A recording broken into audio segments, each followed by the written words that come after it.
Jangan lupa like, komen, dan subscribe channel YouTube TVRI Bengkulu dan nyalakan lonceng notifikasinya.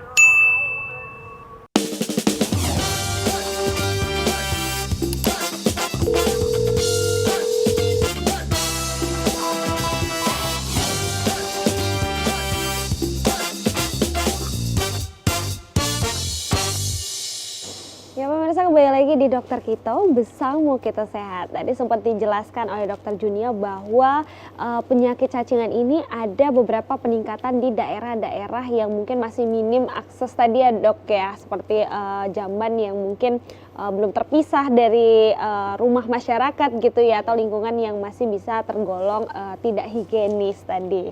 Nah dokter, mungkin tadi dokter juga akan menjelaskan kembali nih mengenai pencegahan dan pengobatan. Tapi sebelumnya tadi mau menjelaskan mengenai diagnosis ya dok ya. Sebelum kita mencegah, kita tahu dulu nih apa gejalanya ya. Baik, silakan dokternya. Oke. Bagaimana kita mengetahui seseorang ini terinfeksi cacing ya, itu pasti. Mungkin yang pertama kali untuk mengetahui itu pasti ada keluhan dari pasien. Bukan kita yang datang langsung bisa menjaring, oh kamu cacingan, nggak bisa kayak gitu ya. Pasti seseorang itu akan mengeluhkan dulu datang. Apa yang pertama kali dia keluhkan adalah lemah, letih, lesu. Biasanya gejala anemianya. Nah, jadi bukan karena kecacingannya, tapi dia akan mengeluhkan gejala anemianya. Dok, saya lemah, letih, lesu. Di sekolah saya nggak bisa nyambung, kayak gitu. Di sekolah bawaan saya ngantuk aja. Mood saya irritable, mudah tersinggung atau apa, kemudian gelisah, kayak gitu ya. Intinya dia ada perubahan yang terjadi dalam diri dia yang dia rasa itu nggak seperti yang biasanya kayak gitu. Ya lebihnya ke anemia itu tadi ya, makanya terjadi seperti itu. Jadi pas kita nangkep seperti itu, kita cek HB-nya nih misalnya. Pas dicek HB, ternyata HB-nya itu di bawah 12 misalnya. Nah, pada saat di bawah 12 kita bilang ini, oh ini anemia, kayak gitu. Nah, anemianya ini kita telusuri lagi, kayak gitu ya. Ini penyebabnya apa ya kira-kira? Nah, salah satunya adalah cacingan. Jadi tugas dokter itu adalah mencari sebab anemia seseorang. Salah satunya adalah cacingan, oke? Kemudian sebelum melakukan pemeriksaan laboratorium, pemeriksaan HB tadi, kita akan melakukan pemeriksaan fisik dulu.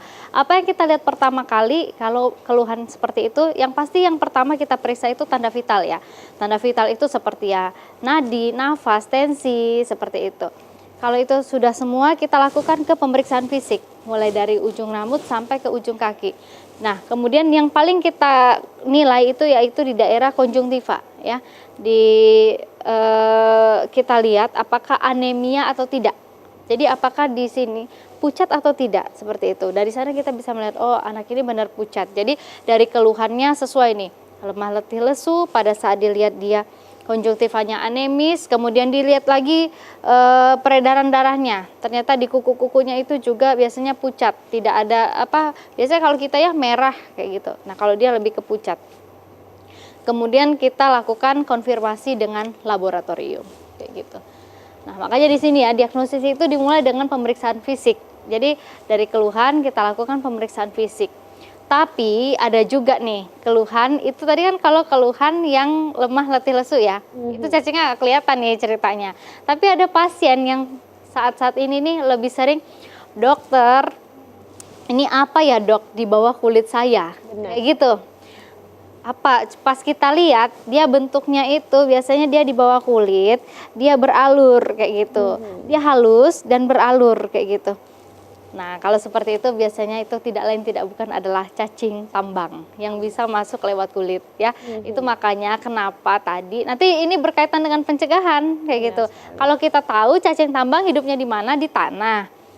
Masuknya bisa, nggak mesti lewat dari tangan ke mulut, dia bisa nembus ke kulit. Kayak gitu. Jadi otomatis kalau kita nggak menggunakan alas kaki kayak gitu, kalau misalnya kita lagi apa ya, kan dia sukanya tanah gembur nih. Nah, kalau misalnya kita mau ngambil pupuk buat tanah kayak gitu, kita nggak pakai, dia juga bisa masuk kayak gitu. Apalagi anak-anak kalau misalnya main di tanah gembur yang banyak cacing tambangnya, itu bisa masuk juga ke kulit.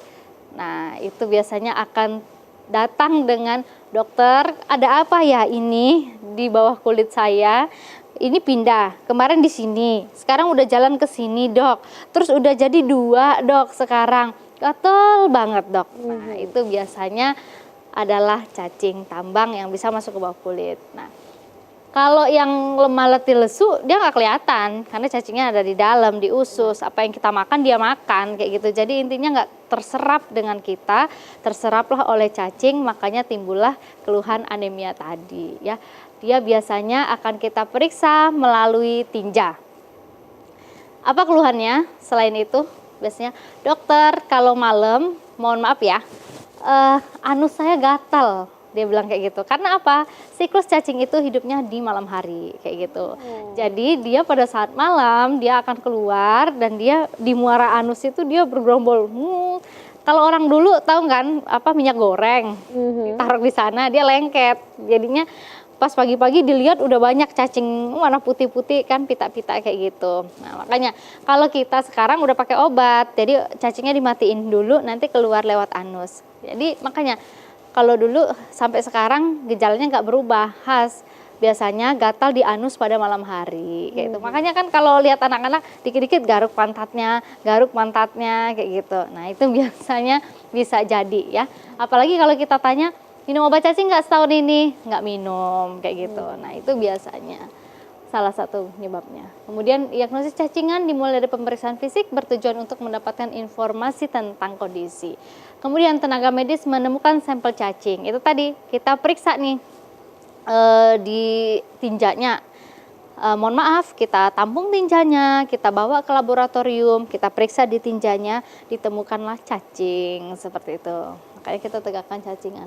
Kemudian untuk telur cacing, biasanya kita juga butuh sampel tinja. Intinya di tinja itu akan kita temukan mulai dari telurnya, kemudian cacingnya ya. Dan jadi metodenya itu bervariasi. Dia bisa jalan kemana aja loh. Nah jadi dari usus bisa ke hati, kemudian bisa ke bawah kulit kayak gitu ya. Bisa kemana-mana. Bisa kemana-mana, serem sih kalau ngelihat gambarnya yang udah bermanifestasi kemana-mana. Salah satunya tadi kan ada kalau kita pesen daging, jadi daging ya ceritanya. Kalau pesen daging, dagingnya well done ya, artinya matang ya kalau bikin. Karena apa? Biasanya kalau di daging sapi itu nama cacingnya Taenia saginata. Nah kalau di daging babi namanya Taenia solium. Jadi itu yang lebih bahaya mana? Yang daging babi biasanya. Nah itu bahaya. Hidupnya di mana mereka? Di hati. Di hati. Di hati kita. Oke, ya. Lanjut.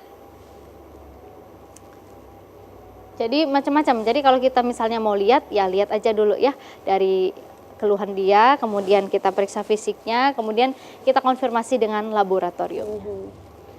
Dok, mungkin ada pertanyaan nih mengenai tadi kan ada cacing yang menghinggap ke hati tadi ya dok ya. Berarti dia tidak ke pencernaan atau seperti apa nih nantinya? Ya, dia siklusnya itu dia masuk dulu nih, bisa. Namanya enterobius. Enterobius itu dari mulut ke dari tangan ke mulut, kemudian masuk ke usus, kemudian jalan lagi dia ke hati kayak gitu, bermuara di sana kayak gitu. Ada lagi yang jalan-jalan kemana? Ke kelenjar limfe. Nah, pada saat dia masuk ke kelenjar limfe, pernah kan kita lihat kaki gajah? Benar. Kakinya besar sebelah. Nah, itu karena apa? Namanya adalah filariasis. Itu karena kita punya aliran limfe, kita punya katup.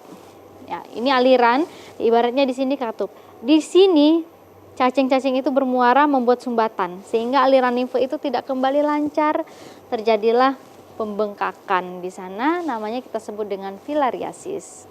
Ya, gitu. Baik. Jadi kalau ini bisa disembuhkan dengan obat cacing yang kita bisa. Bisa.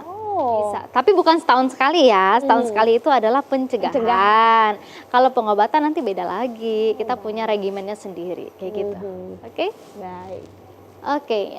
Nah, ini tadi yang kita cerita ya, diagnosis. Diagnosis biasanya dia lesu. Tuh kan yang paling awal adalah lesu gejalanya. Kemudian diare. Jadi kalau misalnya di perutnya ususnya banyak, diare atau sembelit. Kemudian keluar cacing dari dubur atau mulut ya. Bisa dari hidung pernah ada loh. Oh ya? Pernah. Ada yang sampai hidung. Pernah. Ditahan dulu dokter, Oke. nanti dijelaskan kembali ya seperti apa itu. Nanti kita akan lanjutkan lagi setelah jeda pariwara berikut ini. Tetap di Dokter Kito.